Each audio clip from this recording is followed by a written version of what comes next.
톰 네이더 목사님이 최근에 미국 교회를 진단하면서 처치 앤서스라는 곳에 올렸던 글인데, 교회가 5년 안에 죽게 될 교회가 많다, 그러니까 문을 닫을 교회가 많다, 그런 얘기입니다. 교회가 죽게 되는 이유가 무엇인가를 5가지로 진단을 하면서 내놓았습니다. 첫째는 교회가 전도를 포기한다는 거예요. 또 분위기가 전도에 역행해서 가는 이 기독교 문화 때문에 이게 지금 문제가 많아요. 교회가 좋은 선한 영향력을 끼쳐야 되는데 교회가 왜 저래? 그러면 전도의 문을 막고 있는 것입니다. 또 개교회가 그래서 전도를 포기하는 것입니다. 오늘 우리 새가족부 오셔서 또 교육을 받으셨고 오늘 수료하시는 분들 너무 고맙고 감사합니다. 교회는 여러분 새가족들이 있어야 되고 새로운 교인들이 교회 전도를 포기한다는 것입니다. 두 번째는 사소한 일에 얽매여서 중요한 것을 놓친다는 거예요. 사소한 것만 비본질적인 것 때문에 교회가 갖고 있는 본질을 잃어버린다는 것입니다. 비본질이 사실 그렇게 중요한 것이 아닌데 그 비본질이 본질인 복음을 밀어낸다는 것입니다. 교회가 이런 형태가 되면 교회는 스스로 자꾸만 죽어가고 있다, 그런 얘기입니다. 세 번째는 교회 내에 헌담하고 갈등하고 이런 것들이 교회 에너지를 전부 다가 소비시킨다는 거예요. 힘을 쓰려고 하는데 힘을 쓸 수가 없게 만든다는 것입니다. 우리말로 하면 남 탓을 한다든지 좀 좋은 표현을 안 해 뒷담화를 친다든지 이런 것들이 교회가 문을 닫게 되는 이유 중에 세 번째로 들었습니다. 네 번째는 코로나19 팬데믹 때문에 여러 상황이 어려워졌고 그럼에도 불구하고 그 상황을 이해 못하는 교회들 많은, 지금 오늘도 영상으로 보는 분들도 있을 거예요. 이런 상황을 이해를 못하는 것입니다. 이미 교회는 힘이 빠질 만큼 빠져 있고 악화될 만큼 악화되어 있는데 현실을 외면한다는 것입니다. 옛날의 영화, 옛날처럼 안 해요. 어느 분들이 그런 이야기 했어요. 교회가 계속 성장하다가 이미 성장이 뚝 꺾였어요. 이 성장할 때는 교회가 5년 후, 10년 후 바라보고 교회가 큰 프로젝트를 할 수 있어요. 왜? 이렇게 성장하거든요. 그러나 이미 꺾였어요. 꺾여서 내려오는데 10년, 5년 후 하면 올라가는데 이 갭은 자꾸만 벌어지는 것을 이해를 못한다는 거예요. 아이들 적게 나죠. 교회 학교는 자꾸만 줄어들죠. 0.78, 73 출산율을 얘기하는데 큰일 났어요. 큰일 났어요. 여러분, 아이들이 너무 없어요. 그러니까 이런 부정적인 것들, 현실을 교회가 외면하면 안 된다는 것입니다. 마지막 5번째는 자주 목회자가 바뀐다는 거예요.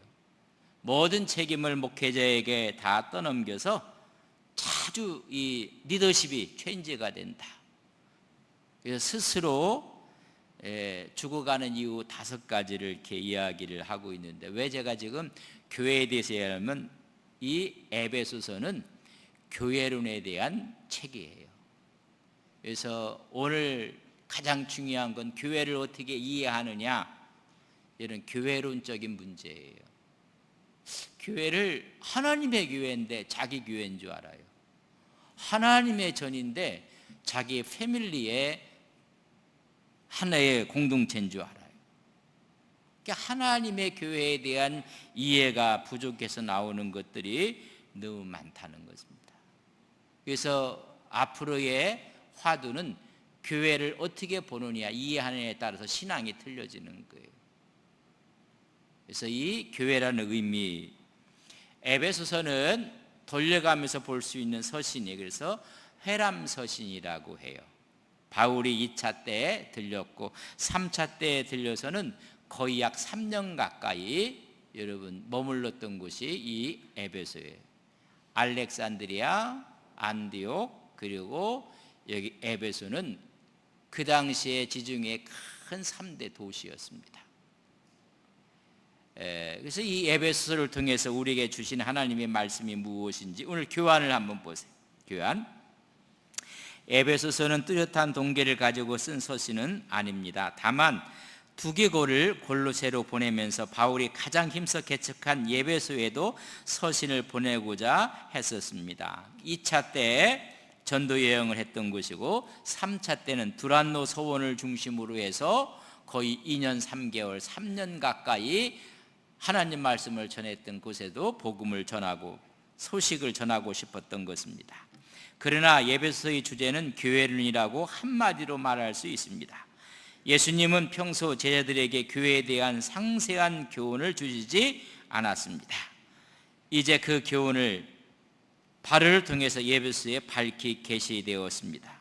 교회란 예수님의 몸으로서 예수님을 머리로 하여 유대인이나 이방인이나 모든 신자는 그의 몸에 연합됨에 있습니다. 교회를 통해서 온 인류를 통일하려는 것은 창세기부터 예정된 하나님의 경륜이었습니다. 1장에서 3장은 교회론이며 4장에서 6장은 이 진리를 바탕으로 하여 성도들이 어떤 생활을 해야 할 것인가를 말씀하고 있습니다. 교회 안에서의 일치, 화합, 이런 모습이 어떻게 삶을 통해서 구현되어지는가를 이야기해주고 있습니다. In Christ, and 크리스토, 주 안에서의 모습을 이야기해요. 특별히 갈라디아서, 로마서 이런 데는 루터가 참 좋아했던 성경이에요. 그런데 깔뱅, 이 칼빈은 여러분 에베소서를 이렇게 가장 좋아했던 하나님의 교회 안에서의 하나된 모습을 이야기해 주는 것입니다. 말씀 축제를 해도 1시간 내에 다 마무리를 해야 될 거예요. 하여튼 편안한 마음으로 같이 성서를 보도록 그렇게 하겠습니다. 에베소서는 누가 누구에 쓴 서신입니까? 우리 1절을 한번 같이 읽겠습니다. 시작. 하나님의 뜻으로 말미암아 그리스도 예수의 사도된 바울은 에베소에 있는 성도들과 그리스도 예수 안에 있는 신실한 자들에게 편지한다라고 썼습니다. 누가 썼어요? 하나님의 뜻으로 사도된 바울이 있어요. 에베소에 있는 성도들에게, 그리스도 안에 있는 신실한 자들에게 편지를 씁니다. 그렇다면 이 편지 쓸 때 바울의 처한 상황은 어떠했는가? 이런 편지를 쓸 때 바울의 형편은 어떠했는가? 우리 3장 1절을 한번 보면 같이 읽습니다. 시작. 이러므로 그리스도 예수의 일로 너희 이방인을 위하여 갇힌 자 된 나 바울이, 여러분 그래서 이것을 옥중서신이라고 해요. 여러분 감옥에 갇혀 있을 때 쓴 편지입니다. 3장 13절도 한번 같이 읽어보면 그러므로 너희에게 구하노니 너희를 위한 나 여러 환난에 대하여 낙심하지 말라. 이는 너희의 감옥에 갇힐 뿐만 아니라 환난 가운데 쓴 편지예요. 그러니까 바울이 편안할 때 쓴 편지가 아니에요. 내가 이렇게 환난을 당하는 것이 오히려 영광이라고 생각할 때 이 편지를 쓰게 되는 모습입니다. 4장 1절도 같이 읽습니다. 시작. 그러므로 주 안에서 갇힌 내가 너희를 권하노니 너희가 부르심을 받은 일에 합당하게 행하며 갇혔다. 여러분 부자유스러웠던 바울의 모습입니다. 6장 20절에도 이야기합니다. 6장 20절을 같이 한번 읽겠습니다.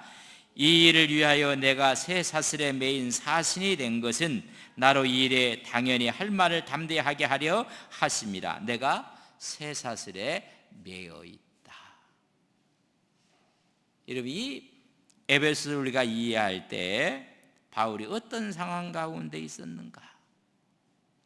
이런 가운데 그가 편지를 쓰면서 인사를 하는 인사말을 한번 우리 보겠습니다. 1장 2절에 있는 말씀을 같이 한번 큰 목소리 읽겠습니다. 시작.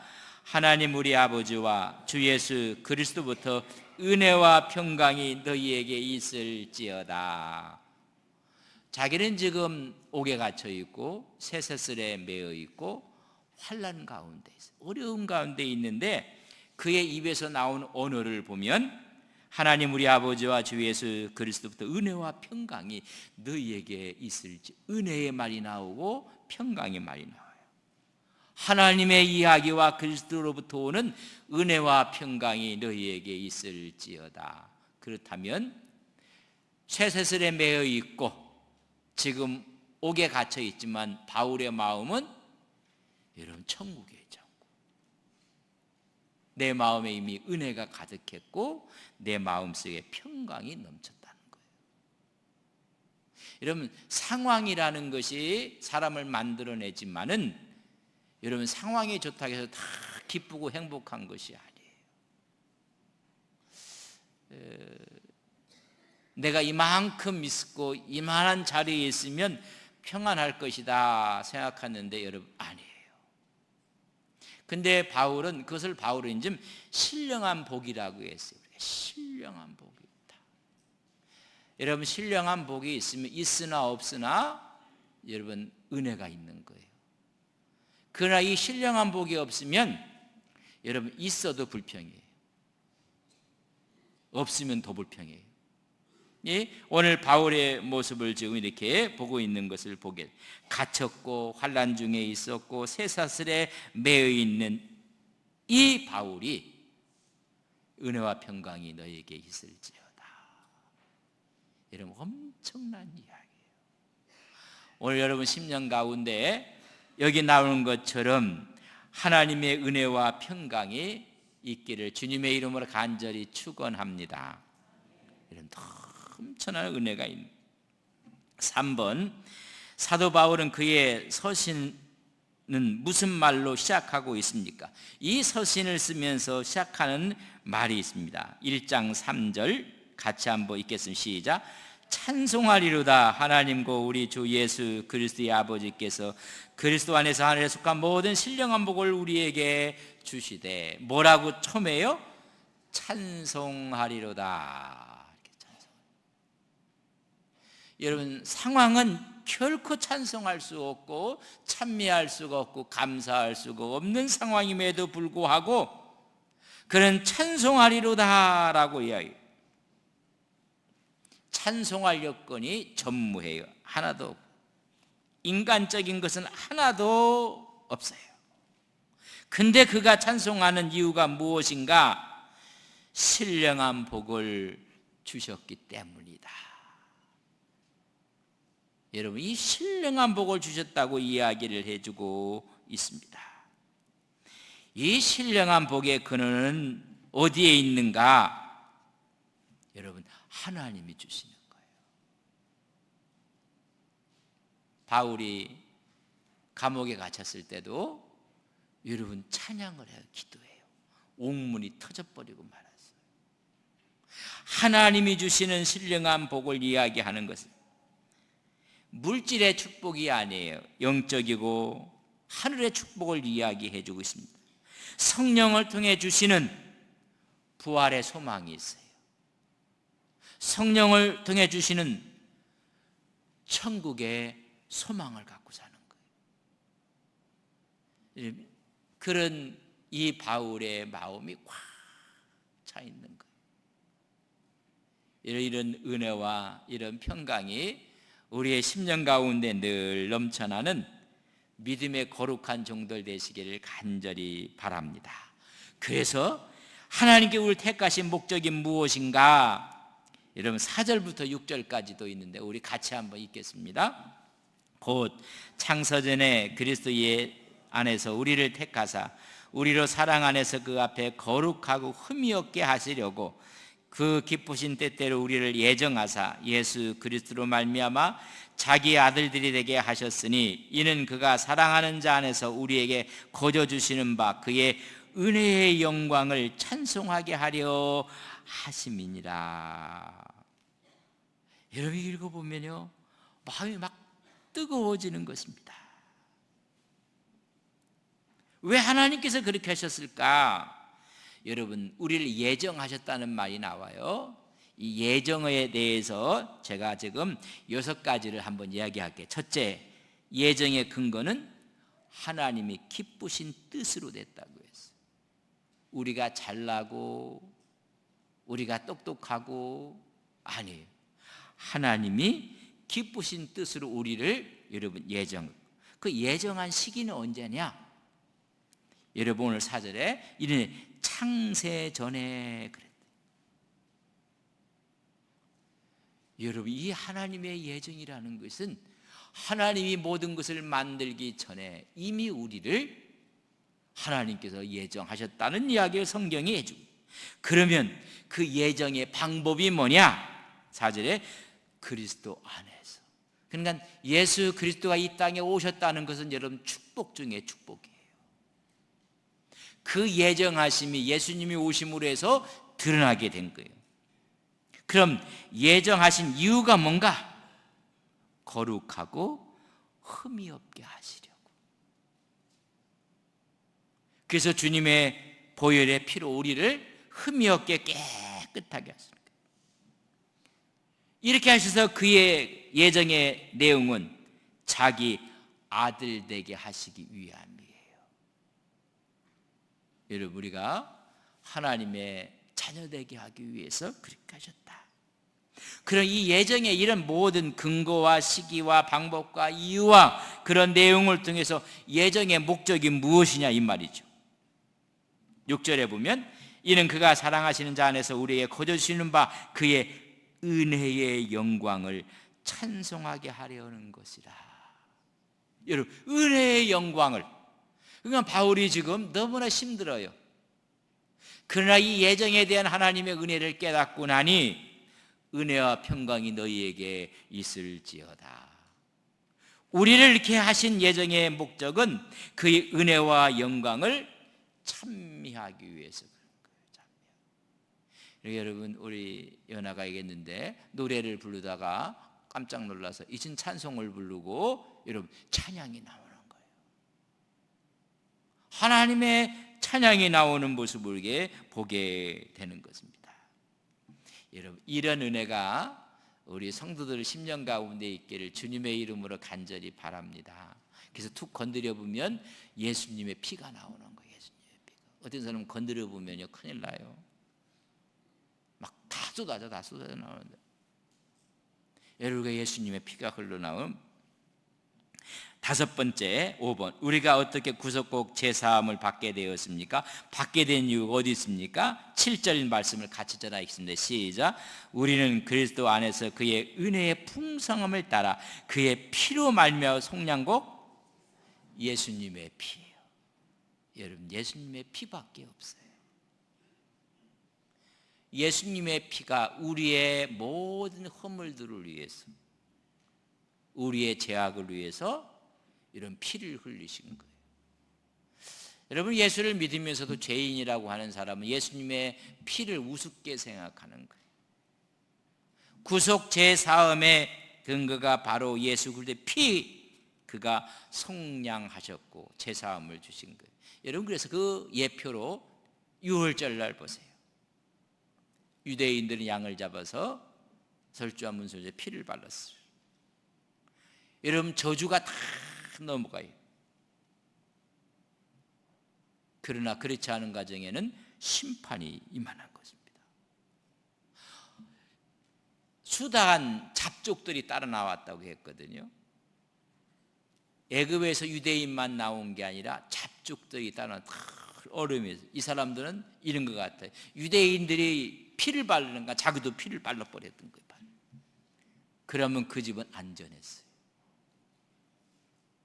이것은 그 안에 유대인이 있느냐 이방이 있느냐 생각하지 않아요.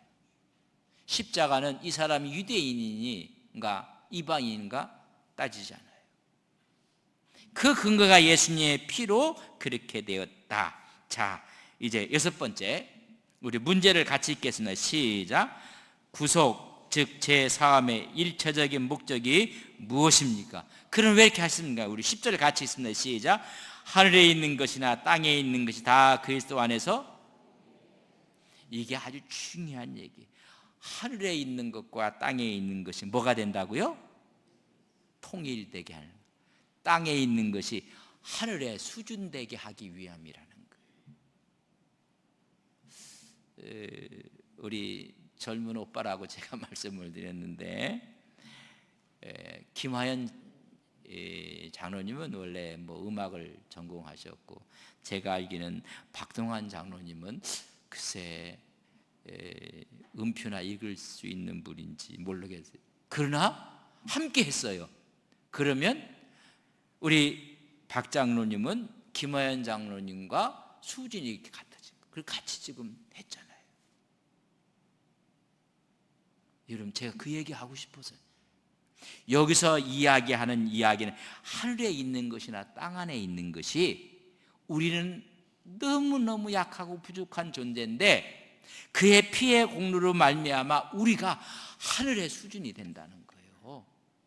이럴 때는 아멘 해도 괜찮은데, 이거 아주 심오한 얘기를 지금 하는 건데요, 그가 너희들이 하나님의 자녀가 되고 왕이 되고 공주가 되고 우리의 신분이 왕같은 제사장이 되고 하늘의 신분으로 같아진다는 이야기예요. 그래도 두 사람은 아멘 안 해. 이 엄청난 얘기를 해주는 거예요. 그러니까 우리가 천사들을 수종 드리는 왕같은 사람이 되는 거예요. 우리는 자녀예요. 그럼 우리 밑에 천사들이 우리를 수종드는, 천사는 종이에요. 여러분, 이 한마디가 우리의 수준을 하늘의 수준으로 올려놓으신다는 거예요. 그리스도 안에서 하나가 되게 하신다는 말이에요. 이게 엄청난 분들이에요. 예전에 귀한 분인 줄 예전에 미처 몰랐으면 옆 사람 인사하세요. 보통 분들이 옆에 있는 분 시작. 예전에 미처 몰랐습니다. 죄송합니다. 잘 예우하겠습니다. 여러분, 함부로 대할 사람들이 아니에요. 갑자기 그 용산으로 가니까 함부로 못하잖아요. 함부로 못하잖아요. 우리를 함부로 할 대상이 훗날 아니라는 거예요. 그래서 그 예정의 모든 근거와 시기와 방법과 이유와 내용과 목적을 통해서 우리를 하늘의 수준으로, 잘 나가는 남자랑 변변치 못한 여자가 결혼을 했어요. 그럼 결혼한 여자는요, 누구 수준이에요? 멋진 차를 타고 가는데 당신은 원래 없었으니까 저 밑에 저 짝으로 걸어오라고 해요? 차도 같이 타요. 그 큰 집도 같이 들어가서 같이 자요. 이것을 지금 이야기해요. 그런 사람들이 모여있는 공동체가 교회 공동체라는 얘기예요. 그러게 여러분, 함부로 하지 마세요. 여러분, 귀한 분들이에요. 그가 우리에게 이야기는 거룩하고 힘이 없게 하시고 예정을 통해서 하나님 자녀로 말미암아 하나님께서 우리의 수준을 통일되게 해서, 편견도 욕심도, 통일은요 머리가 하나에 통일되는 거예요. 머리가 하나. 왕이신 주님께서 하나가 돼서 우리가 하나가 통일되는 것을 말씀하고 있는 모습을 보게 됩니다. 조화로운 통일, 그것을 이 땅에서 경험하는 것이 어디예요? 그게 교회예요. 교회. 일사불란하게 하나가 되는 모습을 보여주고 있는 것입니다. 7번째, 우리가 어떻게 하나님의 기업이 되었습니까? 하나님의 우린 예정이에요.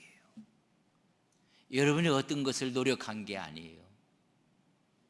근데 그 예정이 확증 지어진 게 십자가의 피란 말이죠. 십자가의 피를 위해서요. 하나님의 기업이 되었다는 뜻은 무엇이며 어떤 점에서 축복입니까? 여러분, 하나의 그분의 영광을 우리가 찬양하는 것처럼. 그러니까 언어가 틀려지는 거예요. 언어가. 하나님께서 어떻게 이를 보증하십니까? 뭐가 보증한다고 했어요? 성령이 보증케 하신다고요. 성령이. 자, 오늘 11장 11절부터 14절까지 같이 읽겠습니다. 시작. 모든 일을 그의 뜻의 결정대로 일하시는 이의 계획을 따라 우리가 예정을 입어 그 안에서 기업이 되었으니 이는 우리가 그리스도 안에서 전부터 바라던 그의 영광의 찬송이 되게 하려 하심이라. 그 안에서 너희도 진리의 말씀 곧 너희의 구원의 복음을 듣고 그 안에서 또한 믿어 약속의 성령으로 인치심을 받았으니 이는 우리 기업의 보증이 되사 그 얻으신 것을 속량하시고 그의 영광을 찬송하게 하려 하심이라. 여러분, 성령이 보증해 주셔서 이런 이야기예요. 제가 어떤 물건을, 이 부동산을 샀고 큰 건물을 샀어요. 사면 등기가 여러분 옮겨져야 돼요. 등기 권리증이 옮겨지는 것처럼 성령께서 그렇게 하셨다는 것. 성령이 이를 꽉 쳐 주셨다는 것입니다. 그래서 우리 하나님의 기업을 물을 자들이에요. 하나님께.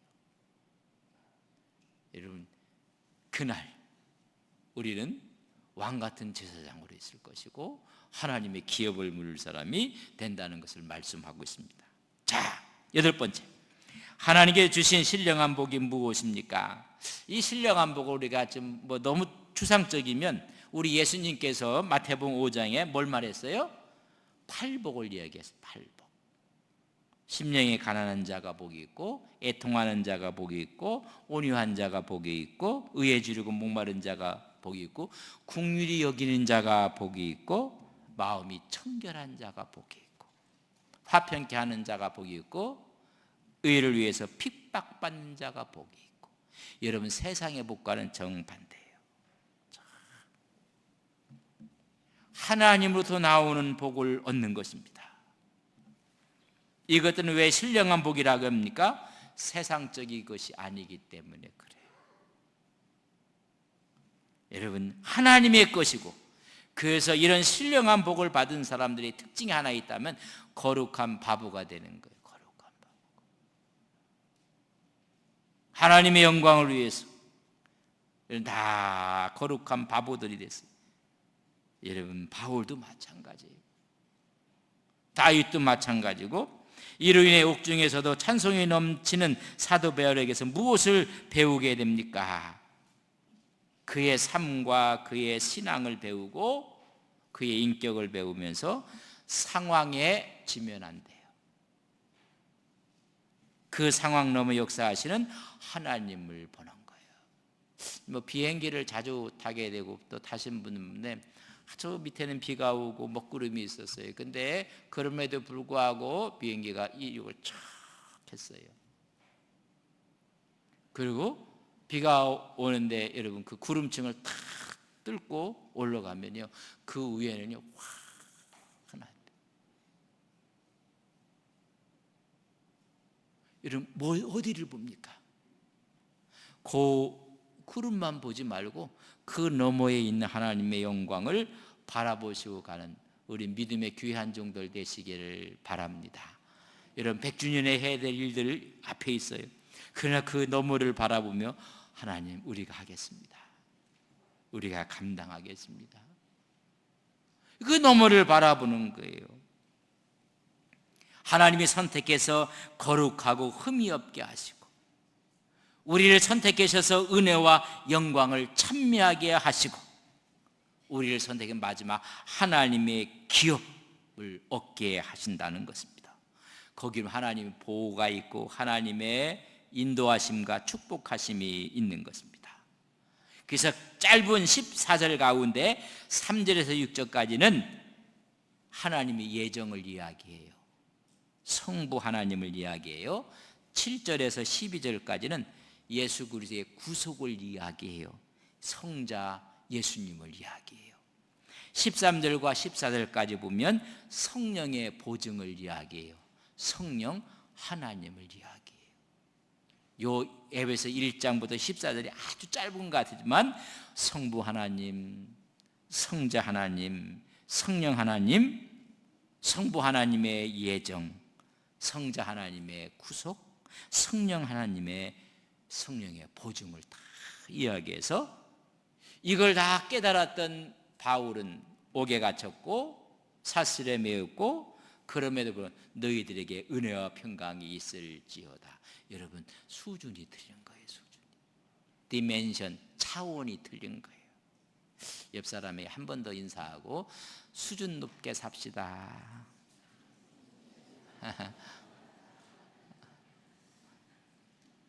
귀 있는 자는 성령의 말을 들을지어다. 여러분, 수준 높게 살아야 해요. 수준을 너무 밑에 놓고 이렇게 하면 안 돼요. 이런 은혜가 있기를 주님의 이름으로 간절히 축복합니다. 오늘 점심 맛있었습니까? 예, 너무너무 맛있었습니다. 그리고 함께 봉사하신 분들, 우리 만나오리 정말 기쁨의 만나오리 될 것입니다. 여러분 또 협력하시고 기쁨이 되고, 다음 주일에는 그래서 우리 만나홀, 우리 역사관, 카페, 중고등부실 새롭게 리빌딩했고 파이프 오르간 다 한 것을 우리 파이프 오르간 헌정, 우리 증축 감사, 그래서 오후 3시에 예배를 드리게 될 것입니다. 여러분 다